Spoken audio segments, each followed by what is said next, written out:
Uganda's government said on Monday it was banning live broadcasts of unauthorized protests and violent incidents. It comes ahead of the country's general elections as authorities detained hundreds of opposition supporters. President Yoweri Museveni is seeking to extend his 40-year rule in the January 15 vote. The 81-year-old faces a challenge by pop star turned politician Bobi Wine, who is just over half his age. In the days before Uganda's election, the most important change did not happen on the streets. It happened on screens. Without declaring an emergency or cutting the internet, the government quietly removed something far more dangerous to power: the ability to watch unrest unfold in real time. Live broadcasts and live streams of protests, riots, and what authorities call unlawful processions were banned just as the country moved toward a high-stakes vote. This is not Uganda's first tense election, nor the first time security forces have been accused of heavy-handed tactics. President Yoweri Museveni, in power since 1986, is again facing a serious challenge from Bobi Wine, whose support base lives online and documents everything. What makes this moment different is the strategy. Instead of trying to control every protest, the state is controlling when the public is allowed to see them. And in a country where elections are decided as much by perception as by ballots, timing may decide everything. Let's get into it.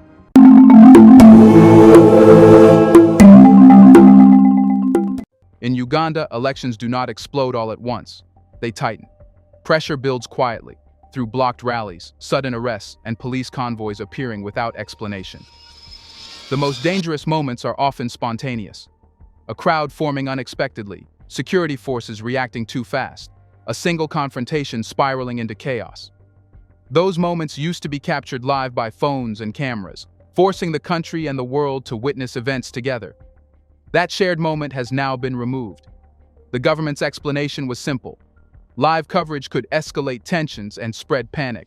On the surface, it sounds reasonable. But elections are not destabilized by cameras. They are destabilized by what cameras reveal. The ban does not prevent confrontation. It prevents synchronization, the ability for citizens to see, process, and react to events at the same time. Without that, fear becomes private, fragmented, and easier to manage. This is why the decision landed before violence, not after it.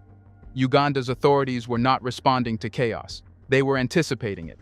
They understand how modern political moments form, not through newspapers the next morning, but through real-time images that ignite emotion before explanations arrive. By criminalizing live broadcasting, the state ensured that any unrest would be experienced in delay, stripped of urgency, and filtered through official language before the public could absorb it.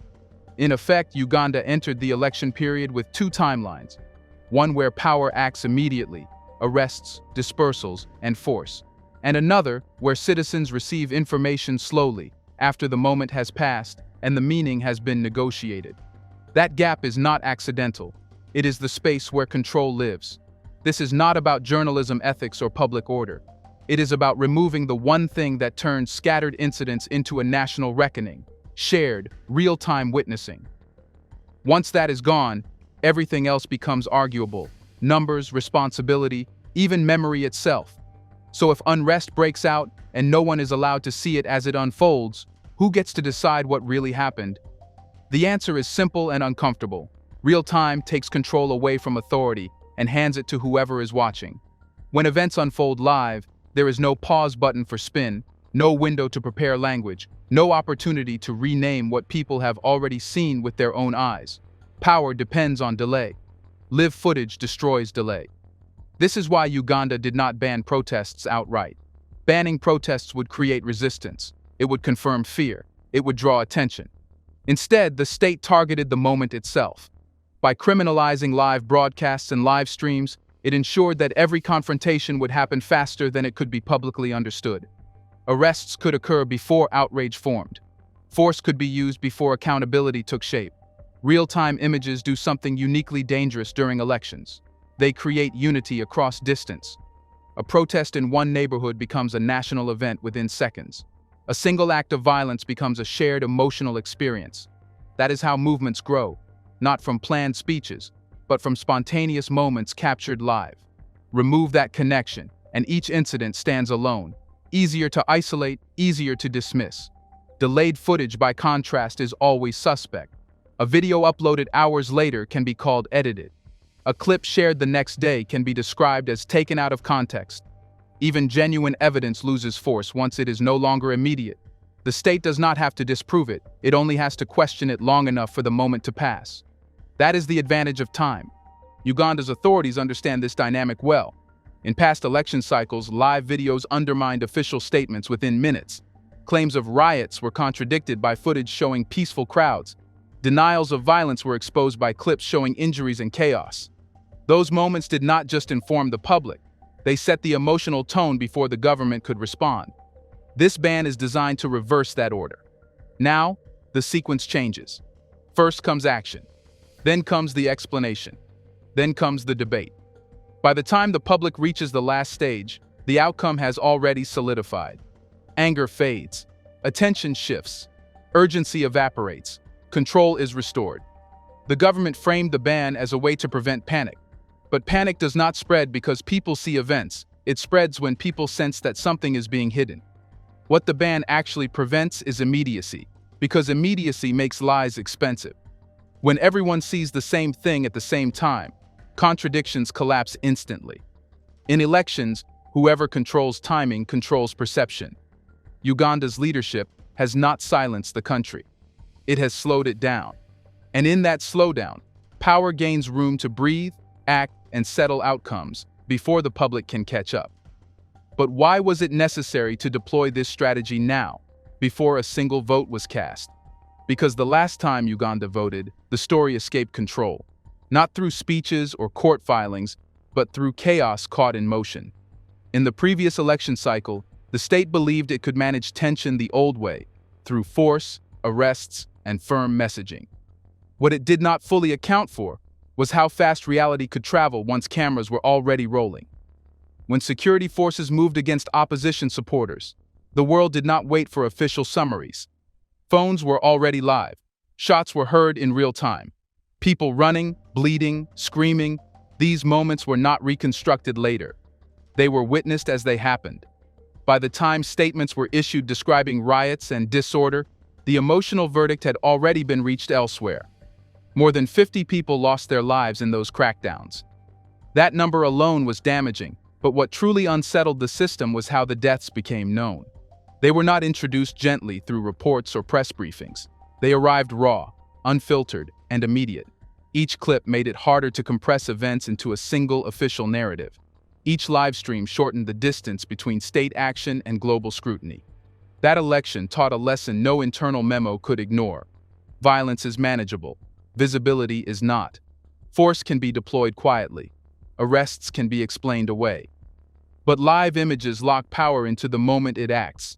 They prevent retroactive justification. They deny authorities the chance to slow the public down.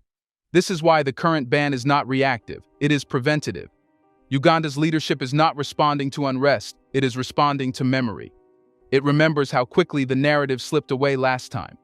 It remembers how difficult it was to put the story back in its box once people had already seen too much. The calculation now is different. If confrontations happen, they must happen without a shared audience.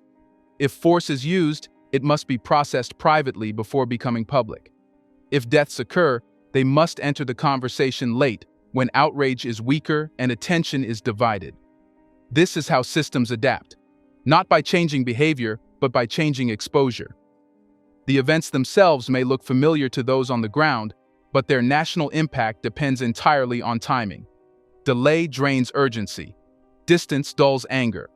And without live witnessing, even serious incidents struggle to cohere into a single political moment. So the ban exists because the last election proved something dangerous: that real-time truth can outrun authority. This time, the state intends to stay ahead of the story by slowing it down before it begins, but whose visibility had become so powerful that it needed to be cut off before the campaign even reached its climax? Let's pause for a second to say big thank you to the Black Culture Diary community, where Black voices, stories, and legacies are preserved and amplified. By becoming a member, you're not just supporting the channel, you're becoming part of a powerful cultural movement. Let's continue. The visibility that alarmed the state belongs to a movement that does not depend on newspapers, state broadcasters, or official platforms. It belongs to the opposition base built around Bobi Wine, a movement that learned early that survival depends on documentation. Phones are not accessories in this space, they are shields. Live streams are not entertainment, they are evidence. Unlike traditional opposition figures who relied on rallies and press conferences, this movement grew inside Uganda's digital bloodstream. Arrests were filmed, blocked roads were streamed, police raids were shown as they unfolded. Supporters understood something fundamental. If an incident is seen live, it cannot be quietly buried.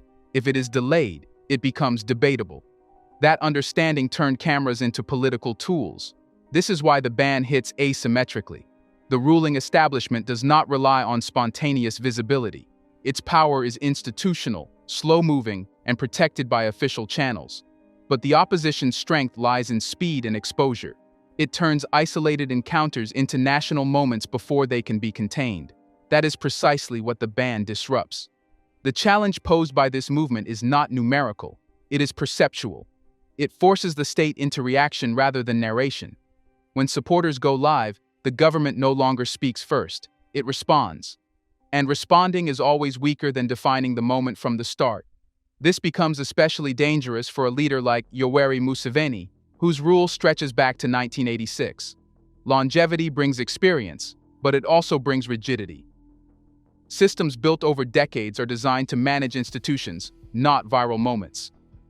A single live stream can collapse years of carefully managed image building in minutes. The ban, then, is not about preventing unrest.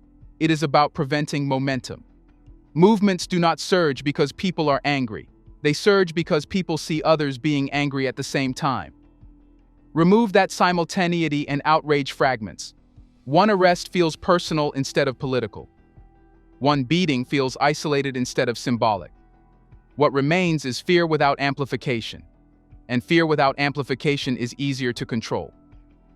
This also explains why the ban arrives alongside intensified pressure on opposition supporters. When arrests happen quietly, when intimidation occurs off-camera, when rallies are disrupted before phones can go live, the opposition loses its most effective defense: exposure. Power no longer has to deny abuse. It only has to ensure it is not witnessed in the moment. This is how modern repression works, not through absolute silence, but through delayed truth. The movement is not erased.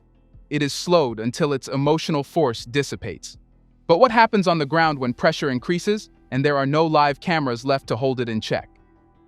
Here's a reminder to please like and share the video and subscribe to our channel to watch more videos on Black culture, history, civilization, and identity. Let's continue now. It turns into something quieter, heavier, and far more dangerous. Repression that does not need to explain itself. When live cameras disappear, power no longer has to perform restraint. It only has to act efficiently. This is where Uganda is now. Away from the screens, security operations have intensified. Hundreds of opposition supporters have been detained in the run-up to the vote. Many were picked up not at rallies, but at homes, on roads, or in small gatherings that never made headlines. Without live footage, these arrests do not become moments. They become statistics, if they are counted at all. Human rights groups have filled some of the silence. Amnesty International has described a brutal campaign of repression unfolding ahead of the election, detailing arbitrary arrests, beatings, and torture of opposition supporters. These are not allegations made in the heat of protest. They are documented patterns reported after the fact. But reports arrive late. They are read slowly. They do not shock the way a live image does. This is the environment the broadcast ban creates, a gap between action and awareness. Security forces can move decisively, knowing that any evidence will surface later, when urgency has faded and public attention has shifted. Even when abuses are eventually confirmed, the political damage is limited because the emotional peak has already passed. The situation of Kizza Besigye illustrates this perfectly. Once the most prominent challenger to the presidency, he has remained in prison for more than a year on treason charges he denies. His detention no longer dominates the political conversation, not because it is insignificant, but because it has become static. Without constant visibility, Even the imprisonment of a major opposition figure fades into background noise. This is how prolonged control works. Not through constant spectacle, but through normalization. Arrests become routine. Detentions lose urgency. Fear spreads privately instead of collectively. People calculate risk individually rather than moving together. Live cameras interrupt that process. They turn routine repression into a crisis. They force decisions into the open, remove them, and pressure can build steadily without triggering a single defining moment. The broadcast ban, then, is not just about the media. It is about insulating force from consequence. It allows the state to apply pressure incrementally, confident that no single action will ignite nationwide outrage in real time. And when fear is individualized and truth arrives late, resistance weakens without ever being formally crushed. So when Election Day finally arrives under these conditions, what kind of outcome does delayed truth actually protect? It protects the kind of outcome that does not need to be defended loudly, only settled quickly. When Election Day arrives under these conditions, the vote happens in public. But everything that gives the vote meaning happens out of sight. People line up, ballots are cast, results are announced, and whatever unrest, resistance, or force accompanies that process is experienced late, in pieces, and without the urgency required to change anything. This is the final function of the broadcast ban. It separates decision from reaction. By the time citizens, courts, or the international community begin debating what happened, the political reality has already hardened. Winners are sworn in. Institutions move forward. Attention drifts. The moment where pressure could have altered the course is gone. Delayed truth does not need to be false to be ineffective. Even accurate information loses power when it arrives after outcomes are locked in. A report published days later cannot mobilize crowds the way a live stream can. A confirmed abuse documented weeks later cannot rewind an election. The system does not rely on erasing evidence. It relies on exhausting it. This is why the ban matters more than any single arrest or clash. It reshapes the entire rhythm of political accountability. Instead of events producing immediate consequences, consequences are postponed until they no longer threaten stability. Outrage becomes academic. Grief becomes statistical. Responsibility becomes blurred. The election then becomes less about persuasion and more about endurance. Those in power only need to hold the line long enough for time to do the rest. Silence does not have to be absolute. It only has to be timely. And this is what makes the move so effective and so dangerous. It does not announce itself as repression. It presents itself as an order. It does not look like panic. It looks like preparation. By the time people realize what has been lost, the shared present, the ability to witness together, it is already too late to recover it. Uganda's election will be counted, certified, and archived. But the moments that defined it may never exist as moments at all, only as delayed fragments, argued over long after their political weight has evaporated. That is not an accident. It is designed. Because when power controls not just what happens, but when it is allowed to be seen, it no longer needs to win the argument. It only needs to win the clock. If democracy depends on citizens witnessing their own political reality in real time, what remains when that time is taken away? Let us know in the comments section what is going to happen now. Do you want to watch more videos like this one? If so, subscribe to our channel and press the bell icon next to it. We have decided to bring videos on something nobody talks about: the Black culture, civilization, history, and evidence about how glorious Blacks have been. Thanks for watching, and until the next video, stay tuned.